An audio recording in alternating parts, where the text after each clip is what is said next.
Hey, well, good day to you. This is Todd. I'm a regular dude walking in the Word. Hey, today we're continuing our journey as we talk about blessings of Hurricane Ian. We're on number 9 today, and number 9 it's a glimpse of the end times. Okay, a glimpse of the end times. When this storm happened, you saw. We talked about already the power of God and all the different things, and how God can control a storm, and just the storm can. Make mincemeat out of a house really quick. Okay, there's things that are coming in the end times that will be astounding. Okay, and we're going to look at some of those things today here. There's several scriptures I'm going to read today that talk about the end times. But hopefully, as you went through the storm, you got a little bit of glimpse of the end times. This is not the end times. Okay, this storm was not the end times, but it gave you a little glimpse, and you could think, if the weather is this crazy, just in my lifetime like this, what's the weather going to be like, and the craziness that's going to be happening in the end times during the tribulation? Okay, so it's something to think about here. So Joel 2 verses 30 to 31 says this. Let me get my spectacles here. It says, I will show wonders in heavens and on the earth, blood and fire and billows of smoke. The sun will be turned to darkness and the moon to blood before the coming and the great and dreadful day of the Lord. The Lord's just going to make it like dark, pitch dark, and he can turn the moon to blood. Okay, just like blood red. So Matthew 24 verses 27 to 29 says, For as the lightning that comes from the east is visible even in the west, so will the coming of the Son of Man. Wherever there is a carcass, there vultures will gather. Immediately after the distress of those days, the sun will be darkened, and the moon will not give its light. The stars will fall from the sky, and the heavenly bodies will be shaken. Okay, stars falling from the sky. We haven't had stars fall from the sky. A star is like our sun. Our sun is a star. But that flaming. But even imagine just asteroids falling, okay? And the asteroids that we have that have fallen have not been that big of a deal. Most of them burn up in the atmosphere. But if you get anything bigger than what's fallen in the past, we're in for a world of hurt with just asteroids that could be falling, and wiping out people. Acts 2 verses 19 to 20 says, I will show wonders of heavens above and the signs on the earth below, blood and fire and billows of smoke. The sun will be turned to darkness and the moon to blood before the coming of the great and glorious day of the Lord. Okay, there again, darkness, turn to darkness, and the moon to blood. Just like you saw in that hurricane, when that hurricane came through, it was like, not pitch dark, but it got very, you might say, shaded. And that wind was blowing awfully hard. But God can make it just a darkness like that. Revelation chapter 6, verses 12 to 17 says this. I watched as he opened the sixth seal. There was a great earthquake, and the sun turned black like sackcloth made of goat hair. The whole moon turned blood red, and the stars in the sky fell to the earth.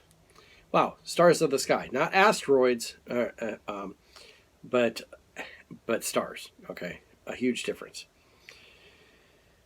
As a fig drops from the fig tree when shaken by a strong wind, the heavens receded like a scroll being rolled up, and every mountain and island was removed from its place.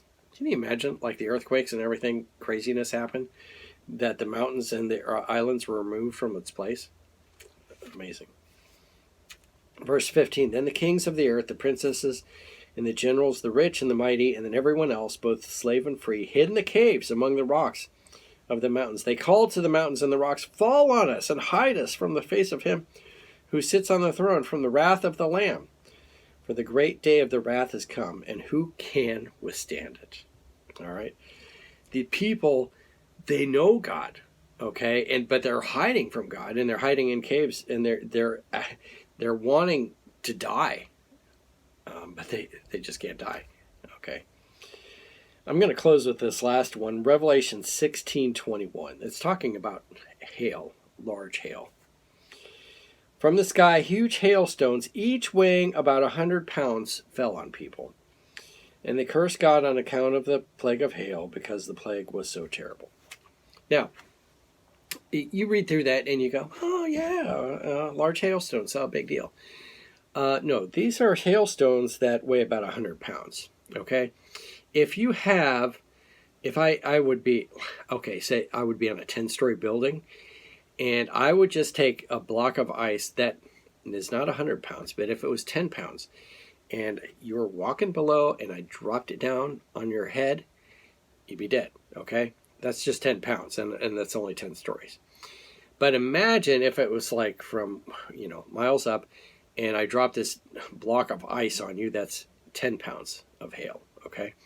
Just 10 pounds only on you. Well, yeah, that would do some damage to you, and naturally it'd kill you.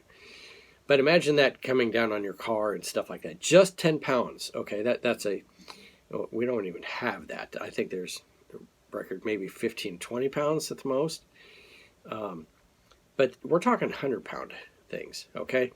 If you buy a bag of chicken feed, it's like a 50-pound bag, and it's like all the kids can do to carry that.